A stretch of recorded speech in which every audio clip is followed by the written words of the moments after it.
목사님 위해서 박수 한번 해줘요.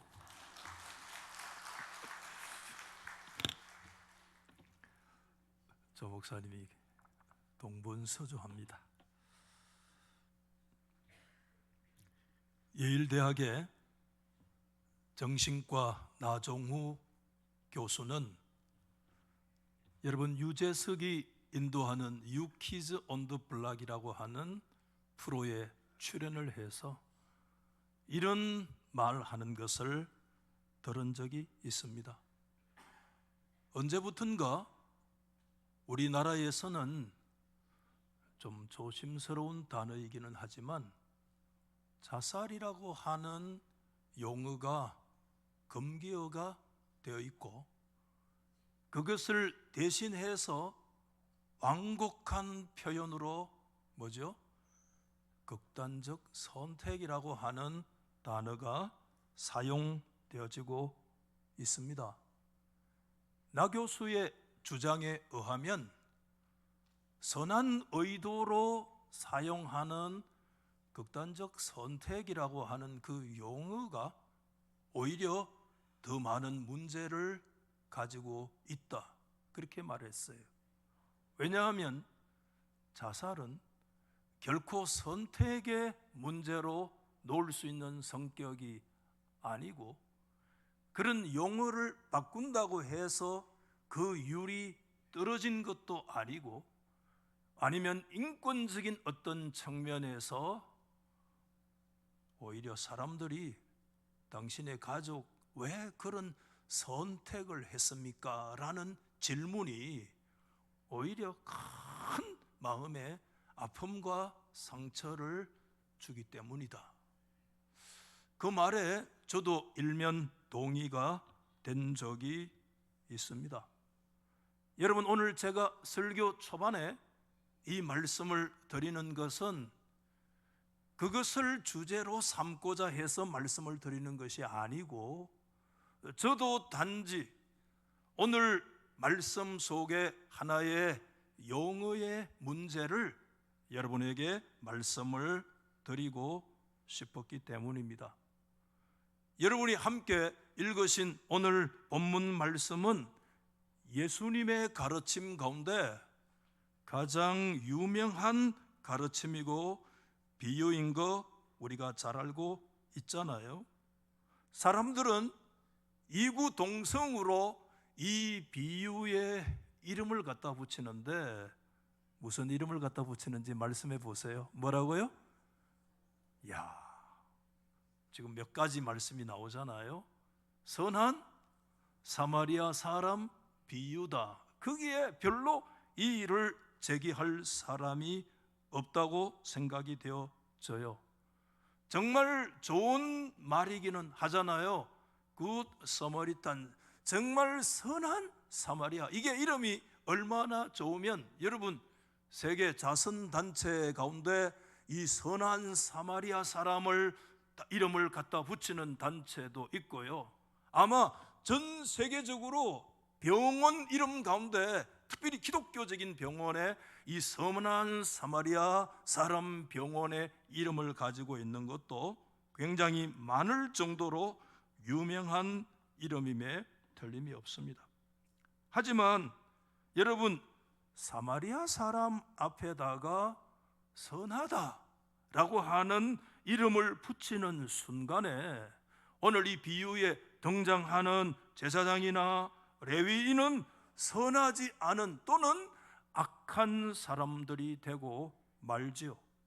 여러분, 오늘 이 비유를 우리가 선과 악의 이분법적으로 이해하는 것이야말로 이 비유 가운데 저는 최악의 해석이다, 그렇게 개인적으로 생각을 가지고 있습니다. 여러분, 당시의 세계관으로 들어가 보면 오늘 성경에 나타나는 사마리아 사람 많이 들으셨잖아요. 인간 대접받았습니까? 인간 취급받았습니까? 제가 지난주에 그런 말씀 드렸잖아요. 이 말씀 사용하지 않는다고 인간 이하다, 저거 인간도 아니다. 저희 10수년 전부터 한 번도 그 말을 사용을 하지 않는데 정말 사마리아 사람은 인간도 아니에요. 인간 이하의 취급을 받는 그런 사람이었던 거 기억하는데, 그 사람이 그 어려운 여건과 형편 속에서 오늘 우리가 성경에 있는 그런 행한 행위는 선한 행위임에 틀림이 없습니다. 여러분, 이스라엘에서 예루살렘에서 여리고로 내려가는 길은, 저도 예루살렘에 2번 정도 가봤는데요, 그 길로 내려가 봤어요. 버스를 타고 진짜 계속 내려가는 굉장히 위험한 길이에요.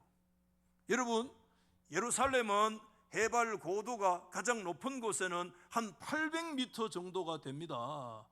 그러다가 거기서부터 내리막길로 가서 여리고쯤 이르면 해발 마이너스 한 200에서 250m로 되어지고요, 거기에서 요단 저지대로 막 내려치는데, 여러분, 지구촌에서 가장 해발 고도가 낮은 곳이 해발 마이너스 400이 어디냐 하면 사해가 해발 마이너스 400이에요. 그렇기 때문에 예루살렘 해발 고도 800에서 계속해서 내려가면 마이너스 200, 마이너스 300, 400으로 떨어지면 적어도 고도차가 1000에서 1200 정도로 나는, 그래서 예로부터 그 길을 뭐라고 불렀는가 하면 피의 도로다. 그곳으로 가면서 수많은 사람들이 죽었던 그런 피의 도로라고 하는 이름을 가진 곳이기도 했습니다. 그래서 그런 길은요, 가능한 빨리 지나가는 것이 상책이고, 만약에 그런 곳에서 길을 지체한다는 것은 자신의 목숨을 내놓는 것과 별반 다를 바가 없습니다. 그런데 여러분, 오늘 이 사마리아 사람은 길을 가다가 강도 만난 사람을 만나서 외면하지 않았습니다. 그 사람에게 응급처치를 합니다. 그게 벌써 시간이 지체가 되잖아요. 응급처치만 하고 그냥 지나갔습니까? 그 사람을 어디에 태웠습니까? 짐승에 태웠는데, 그 짐승이 뭐 말인지 낙인지 아마 낙위일 가능성이 굉장히 많잖아요.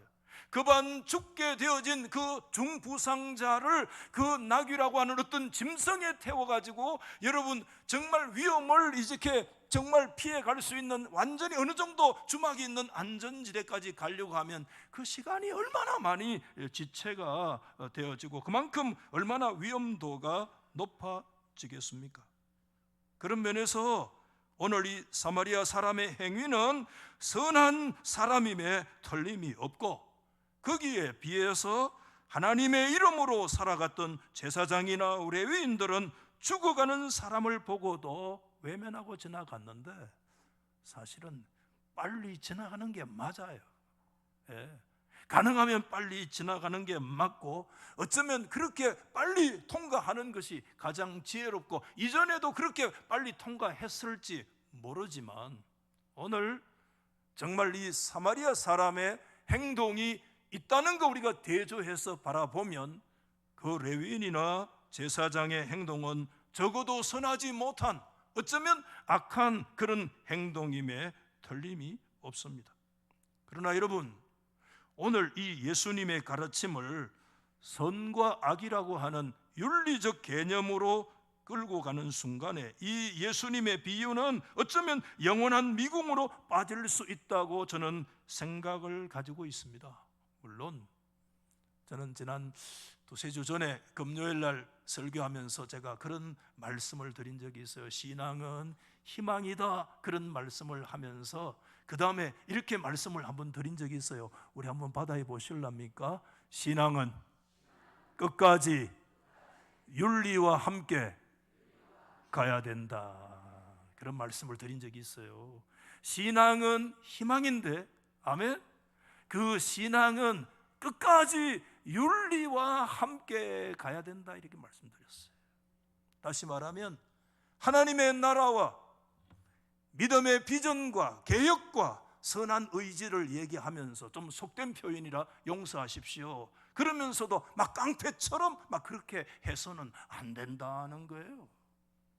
믿음에는 끝까지 뭐와 함께 가야 되느냐 하면 윤리와 함께 가야 된다는 것을 생각해 봐야 된다는 것이죠.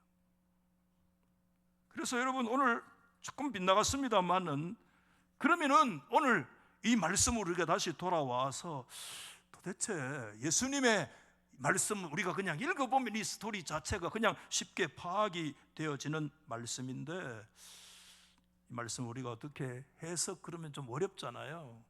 어떻게 우리가 오늘 이 말씀을 좀 이해해야 됩니까?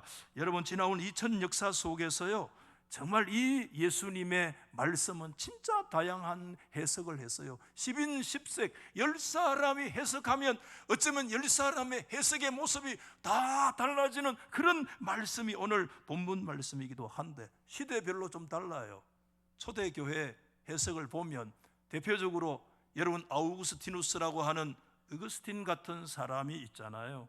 그 사람은 이 비유를 철저하게 상징적으로 해석을 했는데 어거스틴의 해석을 보면 뭐 기가 막힌다 그런 표현하면 좀 이상하고 그저 좀 무슨 웃음이 그냥 이렇게 좀 이렇게 나오는 그런 해석을 하고 있는데 이렇게 얘기한 거야.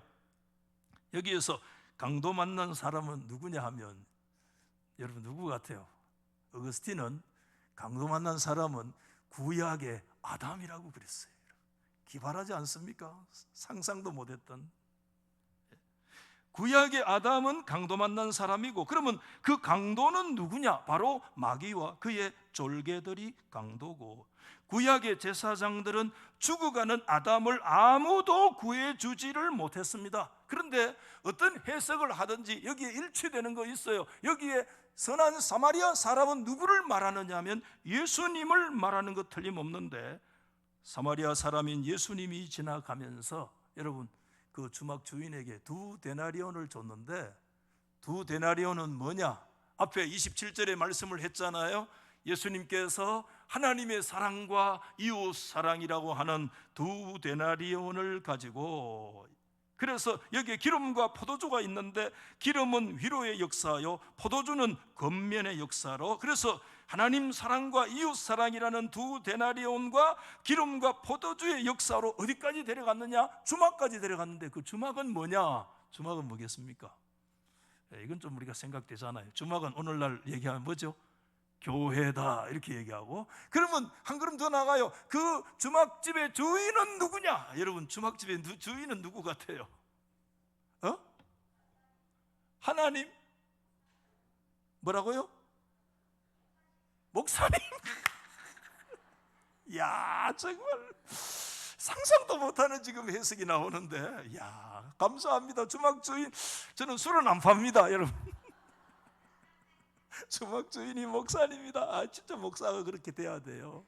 그런데 어거스틴의 해석에 의하면 주막 주인이 누구냐? 사도 바울이다 이렇게 얘기한 거야. 야 여러분 목사라 하는 말에 그냥 빵 터졌는데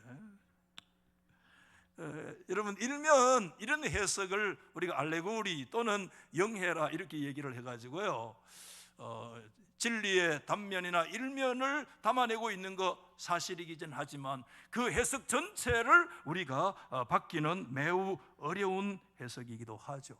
여러분 그런 면에서요 보면 20세기에 들어오면 이 해석이 완전히 극단적으로 달라져요. 20세기의 신학 가운데 무슨 신학이 있느냐? 민중신학, 해방신학, 다 자유주의적인 그런 신학을 얘기하는데 어떤 사람들은 민중신학적으로 이것을 해석을 하는데 예수님께서 말씀하시는 이 비유를 통해서 뭘 얘기하려고 하느냐? 당시 소외되었던 갈릴리 민중들의 한을 대변하고 있는 것이다 이렇게 해석을 하기도 하는 거야. 야 정말 저희들은 상상도 못하는 해석이죠.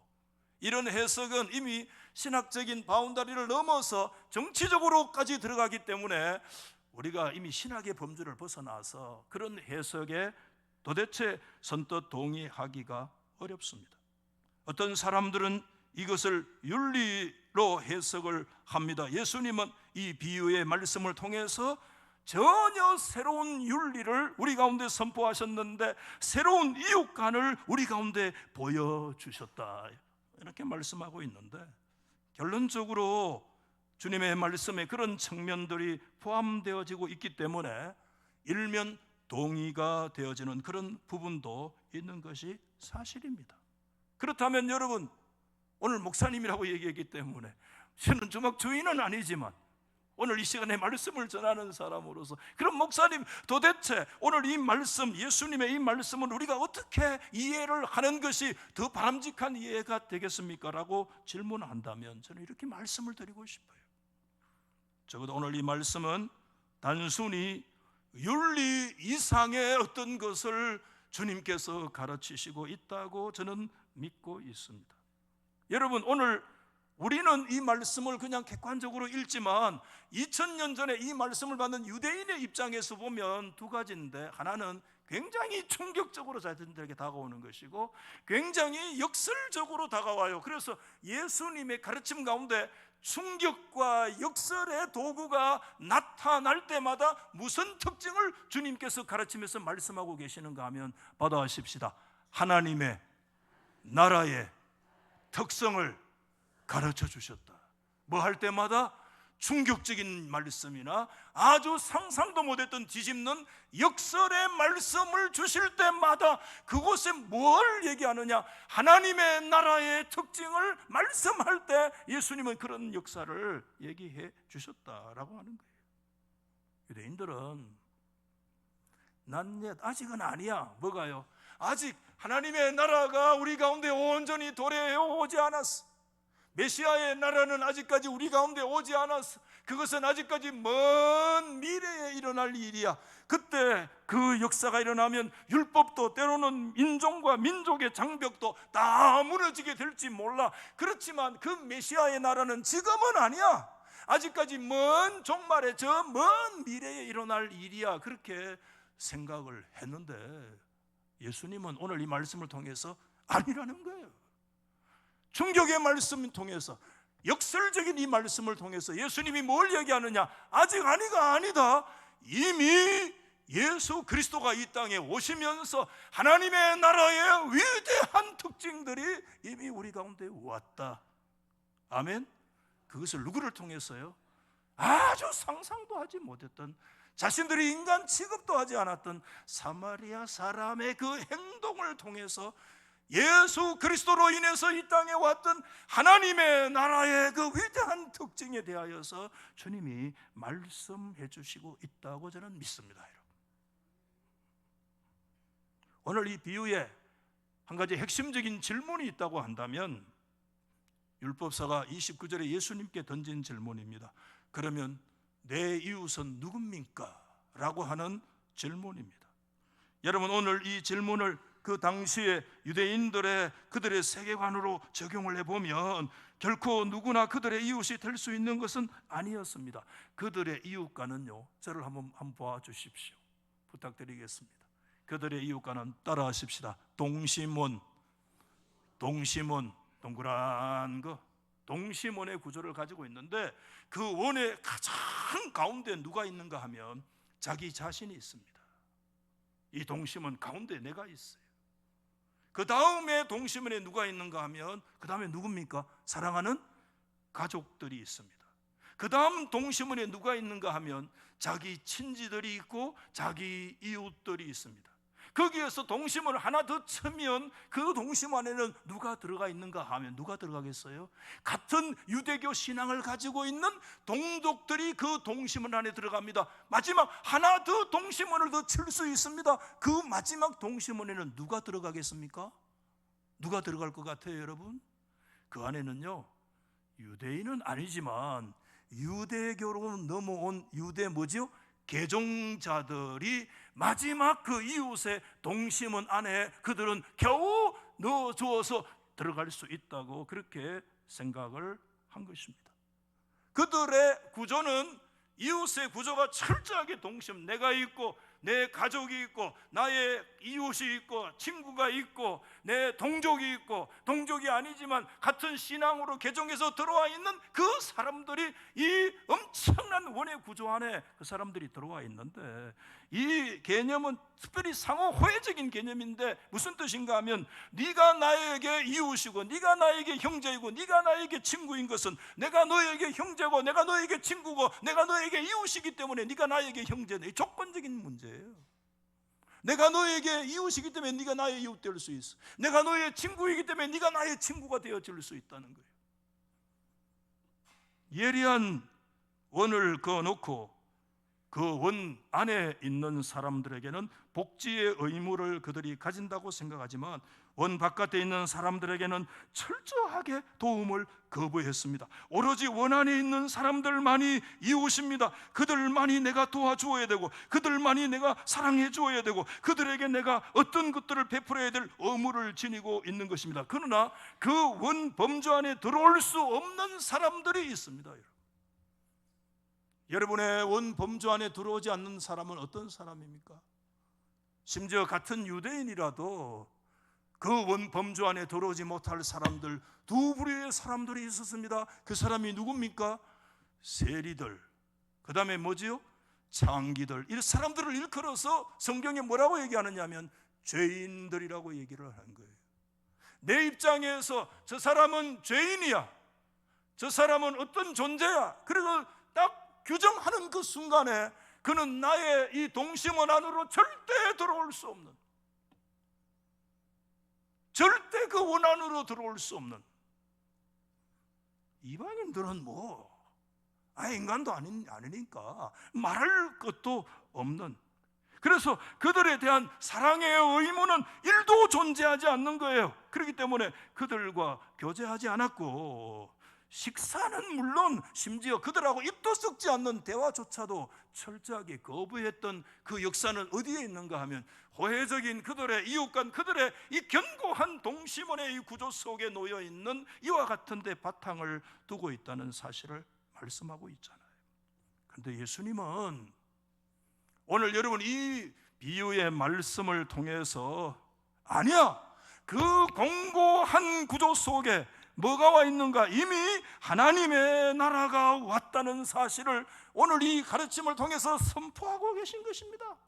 그 비유 안에 있는 역설적인 사람, 도대체 그럴 수 없었던 사람, 사마리아 사람의 그 행동을 통해서 당대의 인종과 성과 종교와 신부인의 경계선을 뛰어넘는 새로운 창조적 사랑이 예수 그리스도를 통해서 이미 그 나라가 이 땅에서 진행되어지고 있다. 아멘.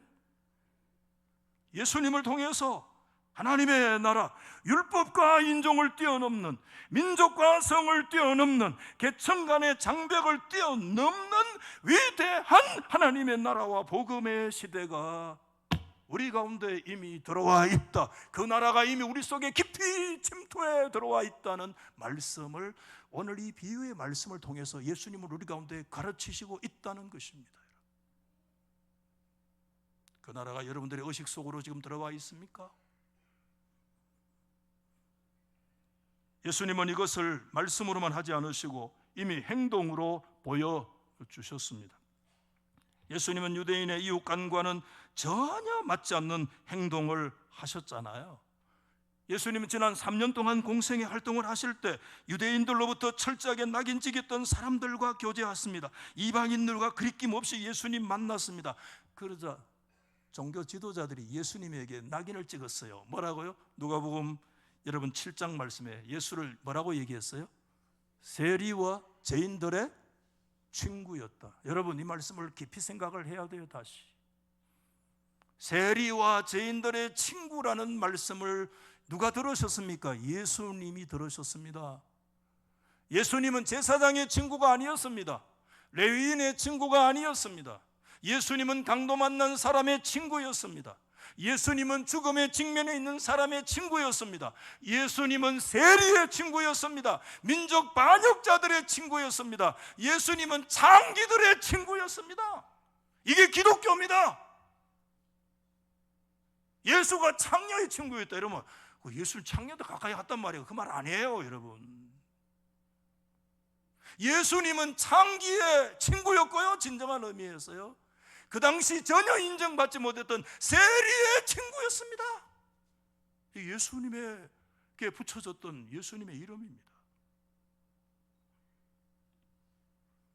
율법사가 그러면 누가 나의 이웃입니까? 라고 아주 도전적인 질문을 던졌는데 그 질문을 던진 이유가 바로 이런 데 있는 것입니다. 만일 그때 예수님께서요 유대 율법적인 이웃간을 말씀을 해 주셨다면 예수님이 죄인들과 이방인들 교제한 것은 당신 율법에 어긋나 이렇게 정죄를 했을 거예요. 정반대로 만약에 예수님께서 확장된 이웃의 개념을 말씀하셨다면 그 역시 우리의 이웃 간에 율법에 어긋난다고 이렇게 저렇게 해도 예수 비난하고 예수 탄핵할 수 있는 그런 논리적인 준비를 단단히 가지고 있었던 사람들이었습니다. 그렇기 때문에 예수님은 여러분 율법사의 의도대로 이러이러한 사람이 이웃이다 이렇게 말씀하지 않으시고요, 간접적으로 말씀하신 거예요. 이 비유의 역사를 통해서 예수님은 정확한 대답을 하셨는데 직설적 대답을 하지 않으시고 비유의 말씀을 통해서 예수님은 그 말씀에 간접적인 정말 정확한 대답을 주신 것이 오늘 이 본문 비유의 말씀이라고 하는 사실입니다. 여러분, 예수님은 오늘 이 말씀을 통해서 세상적인 기준으로 평가하지 않았습니다. 하나님의 형상인 인간 그 자체로 보는 새로운 시대가 왔다는 것을 보여주신 것입니다. 지금 그 사람은 강도 만나가지고요 거의 죽게 되어졌습니다. 의복이 다 옷이 벗겨졌어요. 여러분, 유대 관점에서 옷이 벗겨졌다는 것은 뭘 얘기하느냐? 인종, 종교, 사회적인 신분까지 다 상실되었다. 이걸 좀 어렵게 표현하면 한번 받아해 보실랍니까? 비인간화. 뭐라고요? 인간화가 아니라 비인간화. 완전히 인간이 아니었다 이런 뜻입니다. 거기에 누워있는 사람은 철저하게 비인간화된 사람이야. 인간이 아니야. 철저히 비인간화된 사람이기 때문에 그거 버려도 돼. 왜? 옷을 다 벗었다는 건 뭘 얘기합니까? 모든 신분, 체면, 모든 것 상실된 존재라는 걸 얘기합니다. 제사장 레위인들의 관점에서 그건 인간 아니야. 그건 철저히 비인간화됐기 때문에 그건 얼마든지 외면하고 갈 수가 있어. 관념이야.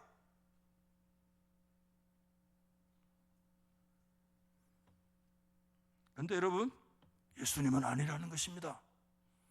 너희가 인간 취급하지 않는 철저하게 비인간화되어져 있는 그 한 사람이 하나님의 형상대로 지음받은 한 인격으로 볼 수 있는 그 나라, 사마리아 사람의 그 행위가 바로 예수 그리스도가 메시아로서 우리 가운데 오셔서 성취되고 이루어야 될 하나님의 나라의 진정한 모습이고 참된 특성의 모습을 누구를 통해서 드러내고 있는가 하면 그 선한 사마리아 사람의 모습을 통해서 주님이 가르치셨다는 거예요.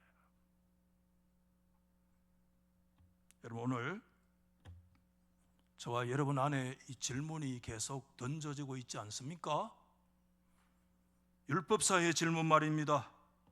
누가 나의 오늘 이웃인가? 이 말씀은 다리 예비하면 사랑이 한계를 가졌다는 것을 확인하는 질문이기도 합니다. 누가 나의 사랑을 받을 수 있는 자격이 있는가? 누가 나의 사랑을 받을 수 있는 자격이 없는가? 예리한 선을 긋고 원을 만들고 견고한 장벽이 계속해서 내 안에 생겨오지 나지 않습니까? 누가 이 원 안에 들어올 사람이며 누가 이 원 안에 들어오지 못할 자인가를 끊임없이 질문을 통해서 구분을 하고 있지 않습니까? 그렇기 때문에 예수님은 누가 우리의 이웃입니까에 초점을 맞추지 아니하시고 오히려 반대로 누가 강도 만난 사람의 이웃인가에 예수님의 초점이 맞추어져 있다는 사실, 우린 초점 이동해야 됩니다. 여러분, 저와 여러분의 주변에 있는 여러분의 이웃은 어떤 사람들입니까? 매력적입니까? 정말 여러분들의 마음에 다 100% 맞는 사람들입니까? 그렇다면 여러분들은 잘못된 위치에 서 있을지 모릅니다.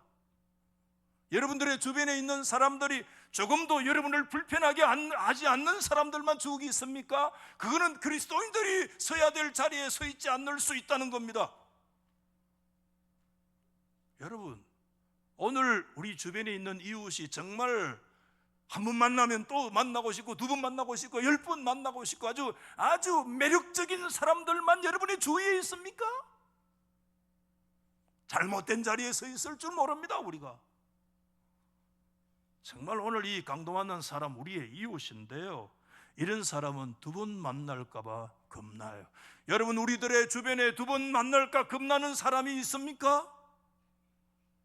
그 사람은요, 피범벅이 되어 있습니다. 옷은 벗겨져 있습니다. 다시 말하여 인간 모든 성을 상실한 철저하게 비인간화되어져 있는 그런 상황 속에 빠져 있습니다. 누가 와더라도 저거는 인간이 아니야, 저거는 세리는 인간이 아니야, 창기는 인간이 아니야, 저거에게는 전혀 어떤 윤리적인 대답도 할 필요가 없어 라고 얘기하는 그 존재가 지금 강도 만난 존재입니다. 불편한 존재.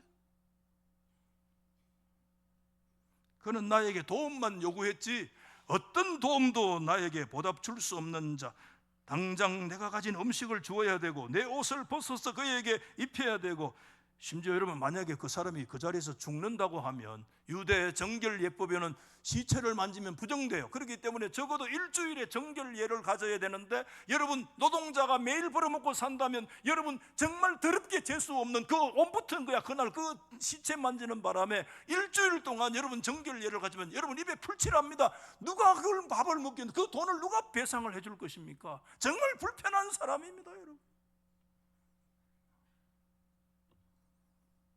오늘 저와 여러분의 주변을 한번 돌아보시기를 바랍니다. 매력적인 사람들만 있습니까, 여러분? 다시 말씀을 드립니다. 그렇다면 우리가 서 있어야 될 자리가 아닐지 몰라요. 깨고 다시 다른 영역으로 들어가라고 하는 하나님의 뜻인지 몰라요. 여러분, 병 드신 노약하신 부모님들, 정말 어떤 면에서요, 이런 표현이 그런지 모르겠습니다. 그렇게 매력적이지 않을지도 모르겠습니다. 성가실지도 모르겠습니다. 여러분, 우리 주변에 시험 들어있는 인생들, 늘 징징거리는 사람들 있습니다. 여러분, 그런 사람들 정말 매력적이지 않는 사람일 수가 있습니다. 장기적인 질병과 가난에 노출되어 있는 사람들, 나에게 언제든지 내가 부담스러운 그런 존재들이 우리 주변에 있습니다. 여러분 주변에 그런 이웃이 있습니까? 정말 여러분들이 제대로 서야 될 자리에 서 있다는 것을 기억하시기 바랍니다. 여러분 주변에 아무도 불편함을 주는 사람이 없다. 교회가 가야 할 길이 아니고, 교회가 서야 할 길이 아니고, 그리스도인들이 서야 할 장소가 아닐지 몰라요.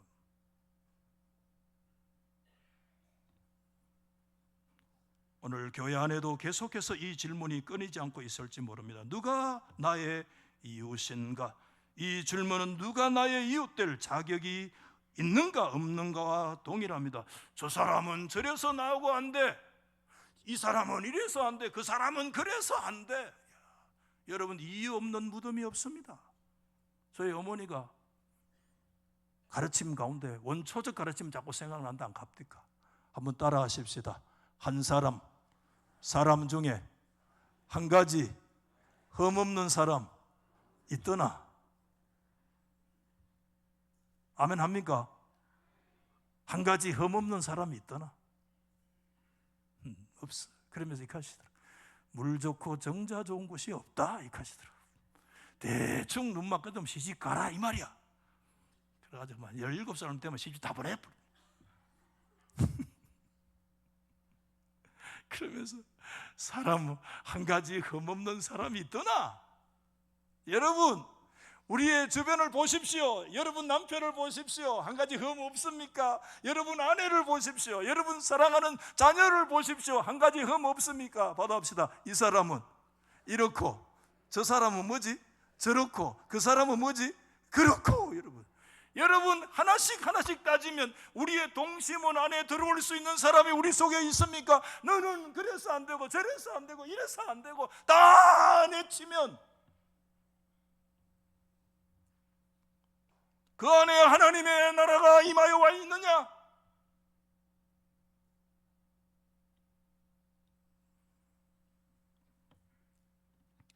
여러분, 오늘 이 질문은 우리에게 굉장히 실제적으로 다가오는데, 우리가 이 땅에 살면서 하나님의 나라 백성으로서 어떻게 그 역설과 충격으로 임하여 왔던 그 하나님의 나라의 원리를 우리들의 인생과 삶 속에서 실천할 수 있는가를 가르치고 교훈하고 있는 말씀인데, 오늘 말씀을 정리하면서요, 오늘 이 본문 안에 두 가지 매우 중요한 단어가 있는데, 그 중에 우선 한 가지 단어를 오늘 여기서 꼽으라고 하면 이 말씀 안에 가장 중요한 단어가 있는데, 그게 33절 말씀이죠. 첫째 뭐냐면, 받아하십시다. 불쌍히 여기라. 갈로 해가지고 오늘 옆에 써놨는데 앞에 한번 보십시오. 어렵잖아요. 스플랑크니조마이 말이 어려운데, 여러분 오늘 이 본문 성경에서 저에게 한 단어를 선정하라면 이 스플랑크니조마이, 불쌍히 여기라는 이 동사를 여러분에게 제시하고 싶어요. 저는 이 단어를 여러 설교에서 몇 차례 여러분에게 강조를 한 적이 있어요. 이 스플랑크니조마이라고 하는 것은, 이게 조금 명사형으로 스플랑크논이라는 것은 뭘 얘기하느냐, 이거 번역하면 심장으로 번역되지만 문자적으로 무슨 뜻인가 하면, 한번 따라 하십시다. 내장 아지요? 안에 있는 우리의 장기, 그걸 말해요. 번역은 심장으로 얘기하지만 내장. 그리고 유대인들의 히브리즘 관점에서요, 진짜 긍휼, 진짜 아픈다고 하는 것은, 우리는 막 심장이 아프다 그러지만 그들의 그 문자적으로 보면 뭐냐면 그들의 창자가 아픈 거야. 그들의 그만큼 깊은 아픔을 얘기할 때 얘기하는 거예요. 저는 여러분 예수 그리스도의 이 신약의 복음서에 나타나는 단어 가운데 그리스도의 메시아성을 가장 잘 드러내는 한 단어를 꼽으라면 이 스플랑크니조마이라고 하는 단어라고 저는 생각해요. 이 단어는 여러분 마태복음 9장 말씀에서 예수님께서 무리들을 보실 때 여러분 목자 없는 양처럼, 그래서 전에 번역에 민망히 여기셨는데 지금 번역에는 불쌍히 여기셨다. 이 스플랑크니조마이, 주님의 마음에 우리 인생들을 바라보실 때 여러분 목자를 잃어버린 그 들판에 버림받은 양처럼 주님은 우리를 불쌍히 여기고 계시는 것이 주님의 마음인 줄 믿으시기 바랍니다. 누가복음에는 오늘 이 말씀이 3번 딱 써있는데, 누가복음 7장에 여러분 그 나인성 과부의 독자가 죽었어. 그때 예수님께서 그 장례 행렬을 마치시고 그 과부를 불쌍히 여겼어. 그때 이 단어가 쓰였고, 누가복음 15장에 여러분 집 나와 뛰어갔던 탕자가 돌아올 때 아버지가 그 탕자에 돌아오는 것을 불쌍히 여길 때 이 스플랑크니조마이가 한 번 사용되어서 누가복음에 3번 쓰여 있는데, 여러분 빌립보 2장에 너희 가운데 이 마음을 품어라, 예수의 마음인데, 예수님의 그 마음은 겸손의 마음이고 낮아짐, 성육신의 마음이기는 하지만 혼자 그런 생각해 봤어요. 저와 여러분을 향하신 예수님의 마음에는 뭐로 가득 채워져 있을까? 여러분 예수님의 마음에는요, 죽음에 직면해 있는 저와 여러분들을 향해서, 아멘. 여러분 우리가 탕자처럼 하나님을 떠나 있는 우리 인생들을 향한 주님의 마음, 목자 이런 양들처럼 유리방황하는 우리 인생들을 향하신 주님의 마음은 무슨 마음이냐면, 우리를 향해서 주님은 온전히 그 창자가 끊어지는 것 같은 그런 불쌍히 여기시는 마음이 예수 그리스도의 그 심령 속에 가득 채워져 있는 줄 믿으시면 아멘. 저와 여러분의 마음은 뭐로 가득 채워져 있나요? 저는 제 마음이지만 저도 잘 모르겠어요. 선한 마음만 있는 건 아닌 것 같아요. 그러나 여러분 예수 그리스도, 저와 여러분을 향하신 그리스도의 심장에는 다른 사심이 1도 없고, 우리 주님의 마음은 우리의 형편과 우리의 처지와 나의 윤리 도덕의 유무대로 묻지도 않고 따지지도 아니하시고 내 있는 모습을 그대로 유리하는 방황하는 우리 인생들, 죽음의 직면에 있는 세리와 창기처럼 하나님 앞에 버려진 인생들을 바라보시는 그리스도의 마음은, 우리가 어떤 형편과 처지에 놓여 있든지 주님은 창자가 끊어지는 그 슬픔의 아픔의 그 긍휼과 사랑의 마음으로 주님은 우리를 바라보고 계시는 줄 믿으시면 아멘. 한 번도 주님은 나를 싫다고 말씀하신 적이 없습니다. 주님은 한 번도 선을 그어놓으시고 너는 선밖에, 너는 그렇기 때문에 나의 자격이 없어, 우리 스스로 우리는 내가 선을 그어서 나는 주님께 가까이 못할 거야 라고 나는 내 스스로 주님 밖으로 뛰어나왔지, 주님은 한 번도 선을 그어놔 너는 나의 동심원 안으로 들어올 자격이 없다고 말씀한 적이 한 번도 없는 그리스도의 마음은 불쌍과 긍휼히 여기시는 마음으로 온전히 채워져 있는데, 여러분 이 그리스도의 마음이 오늘 이 시간 저와 여러분의 마음에 채워지기를 예수님의 이름으로 축복합니다. 그러면서 거기 한 걸음 더 나가 보십시다. 또 한 가지 단어가 마음에서 이제는 실천으로 나가는데, 그 단어가 뭐냐 하면은 자비를 베푸르라고 하는 단어가 나타나 있어요. 주님은 누가 강도 만난 자 이웃이 되겠느냐고 율법사의 질문에 그 율법사가 뭐라고 답을 했는가 하면, 자존심이 있잖아요. 사마리아 사람입니다. 그렇게 감히 말 못했어요. 누가 강도 만난 자 이웃이냐는 주님의 질문에 왜? 자존심이 있는데. 돌려서 사마리아 사람입니다 그렇게 대답을 해야 되는데 피해갈 수는 없고, 그래서 뭐라고 얘기하죠? 우회적으로 자비를 베푼 사람입니다 라고 말하는 거예요. 그때 예수님께서 그 다음에 매우 중요한 말씀 37절에 했어요. 진짜 마지막 한번 따라 하십시다. 가서 너도 어떻게? 이와 같이 하라. 아멘. 가서 너도 이와 같이 하라. 그 말씀이 뭐냐? 앞에 26, 27절에 하나님 사랑과 이웃 사랑의 모습을 말씀하면서 가서 너도 이와 같이 자비를 실천하라. 여러분 앞에 불쌍히 여기라는 것이 그리스도의 마음의 상태라고 하는데, 우선적으로 마음은 그 다음에 충만할 때 뭐로 나가느냐? 자비를 베풀어라 하시는 주의 말씀으로 나아가고 있는 것입니다. 여러분 이 자비를 베풀어라는 말씀은 가끔 나의 잉여의 어떤 물질 좀 남아있는 거 옆에 있는 사람에게 딱 하나 던져주는 거, 그것도 좋아요. 적선이니까. 그러나 그 적선 이전에 이건 뭘 얘기하는가 하면, 저는 그렇게 해석했어요. 너의 동심은 밖으로 나아가라. 아멘. 네가 쳐놓은 금 밖으로 나아가라. 여러분 오늘 우리 교회 안에 저와 여러분 관계 속에 우리의 이 예리한 선 밖으로 예수 그리스도 이름으로 나아가는 그런 은혜가 있기를 주 이름으로 축원합니다. 네가 예리하게 구분했던 선 밖으로 나아가라. 너의 선 밖에 있는 그분의 존재, 네가 생각할 때 매력적이지 않는 그 존재를 하나님의 형상으로 인정하고 그를 향한 그리스도의 마음을 가지고 그 선 밖으로 나아가라고 말씀하시고, 말씀을 마치겠습니다. 오늘 주님은 우리 가운데 이렇게 묻고 계실지 모릅니다. 너의 마음에 하나님의 나라가 임하여 있느냐? 아니, 너의 관계 속에 그 나라가 임하여 있느냐? 오늘 사마리아 사람이 걸어갔던 그 초자연적인 사랑의 길, 종교와 종족과 율법의 장벽을 뛰어넘는 그 사랑의 길은 누구의 길인가 하면 그리스도의 길이십니다.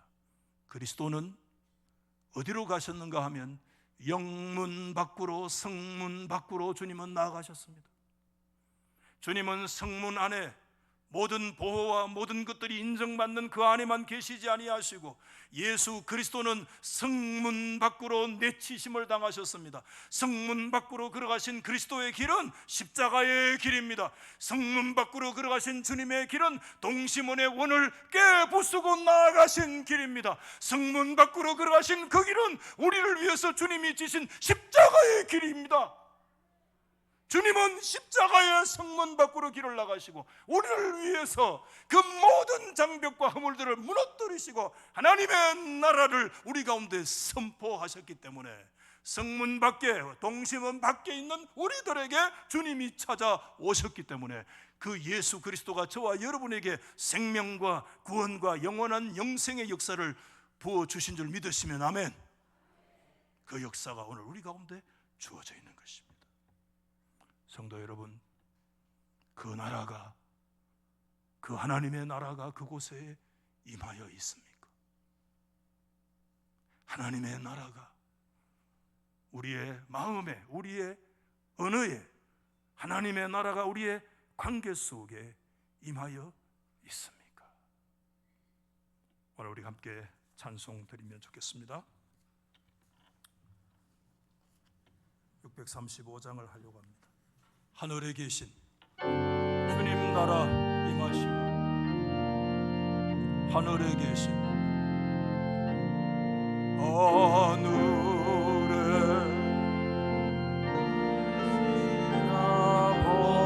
아버지 이름 거룩하사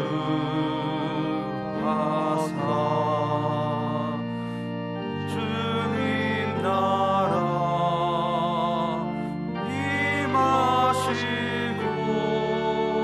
뜻이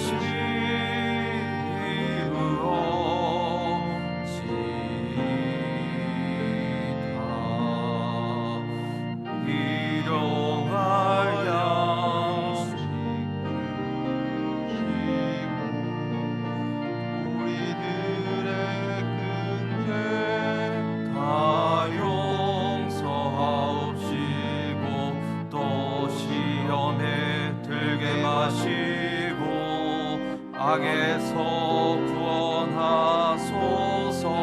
대개 주의 나라 주의 권세 주의 영광 영원히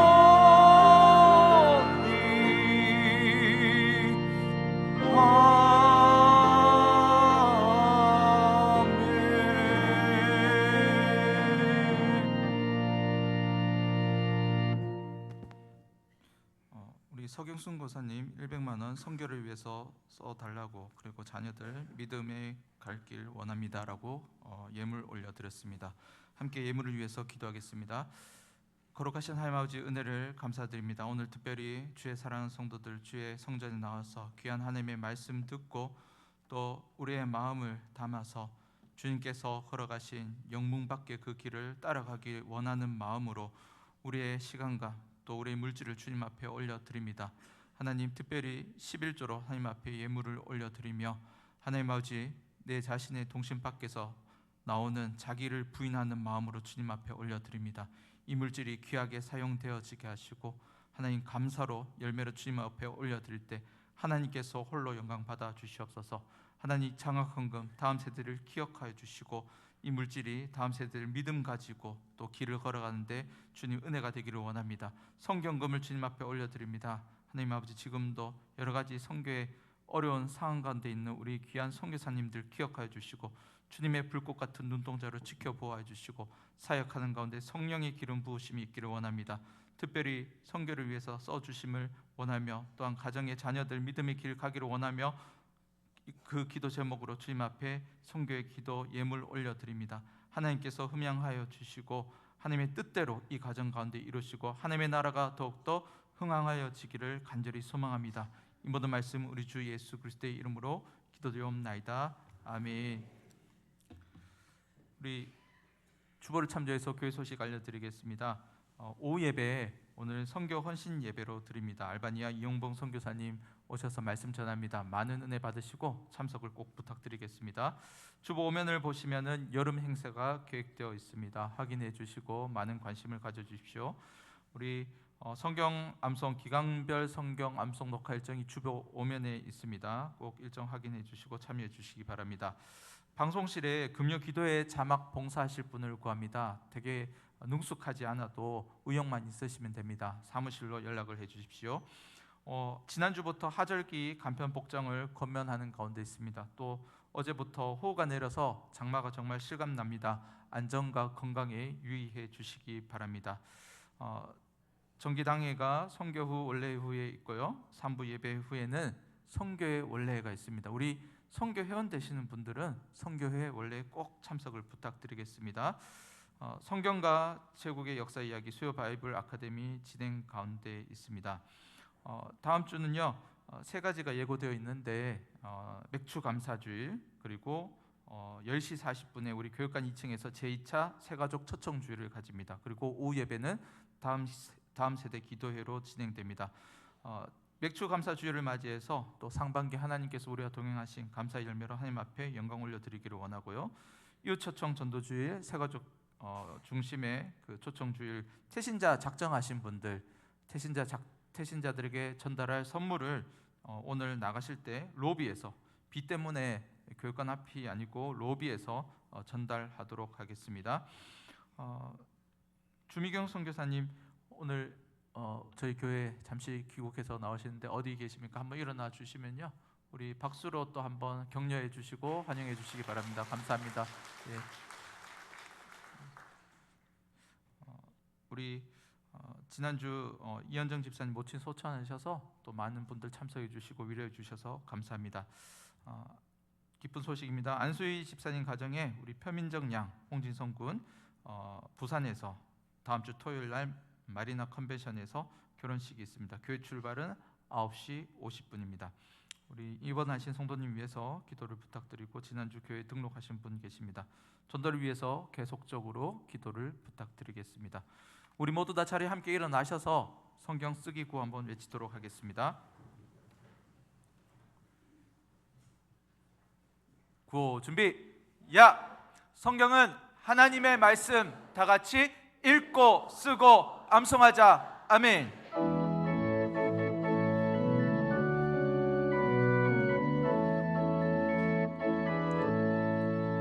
주가 세상을 다스리니 그 위엄이 넘쳐나고 그의 나라와 주의 영광 온 하늘에 가득하다.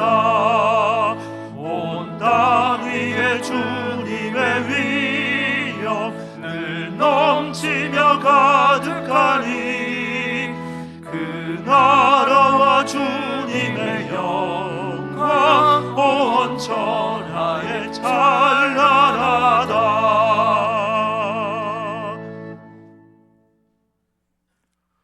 지금은 우리 주 예수 그리스도의 은혜와 아버지 하나님의 사랑과 성령님의 위로교통 충만케 하심이 그 나라가 그곳에 임하여 있는지 그 나라의 백성답게 살아가기로 다짐하는 모든 믿음의 권속들 위해, 연약한 성도, 어려운 이웃들 위해 이제로부터 영원토록 함께 있을지어다. 아멘.